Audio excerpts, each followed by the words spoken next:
Hey, this is Karanda with Carvel Digital, and I wanted to make a short video about images. Thrive Themes came out with this new post on their blog today about JPEGs versus PNG and why image formats matter for keeping your website fast.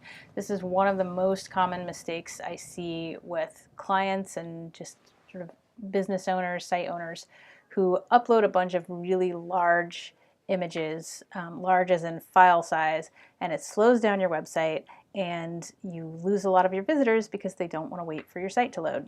So I wanted to just do a quick demo of a tool that's very inexpensive called PicMonkey and how you can use that to resize your images, crop your images, and optimize them before you load them into your website. So I have a brand new, fresh trial of PicMonkey here, and I have an image that I need to edit, so I'm going to choose computer. And now I just want to crop this image, so I'm going to choose crop, and then I'm going to actually put in the size that I want to crop to here. And I'm going to turn on scale photo, which means it's going to crop it to that size, and then I'll take my slider here and drag this out to where I want it, and then move it up and down, and then go ahead and apply. And since that's all I want to do with this, I'm going to go ahead and export it. And the size is already correct, and now you can choose your quality, and they have them named. So Roger is going to give you the lowest resolution with the smallest file size, which would be 128.9 kilobytes, which is pretty good. And then Pierce would be the middle of the road, which would be 168.4 kilobytes. And Sean is going to be your highest quality, but also your largest file size.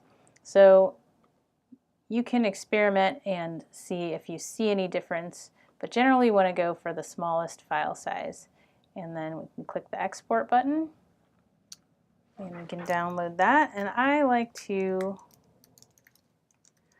put the image size in the image name, and that just makes it easier for me to know when I'm selecting this for, say, a featured image for a blog post, then I know that's the image size that I want to use. So now you can see the original image is 1600 by 1200 pixels and 321 kilobytes. Now we have our nicely sized image that is 1024 by 512, and it's 132 kilobytes. So we've got the size we want, and we've got a nice small file size, and now this is ready to be uploaded to your website. So I hope that helps you with keeping your images optimized and consistent. Also, don't forget to give them meaningful names. That's really helpful for SEO. Let me know if you like this video. If you do, go ahead and subscribe to my YouTube channel. And if you want to get all the tools that I use to make my website life easier, you can go to carveldigital.com/tools, and you can download a mini course and access all of that information. Thanks for watching, and I'll see you next time.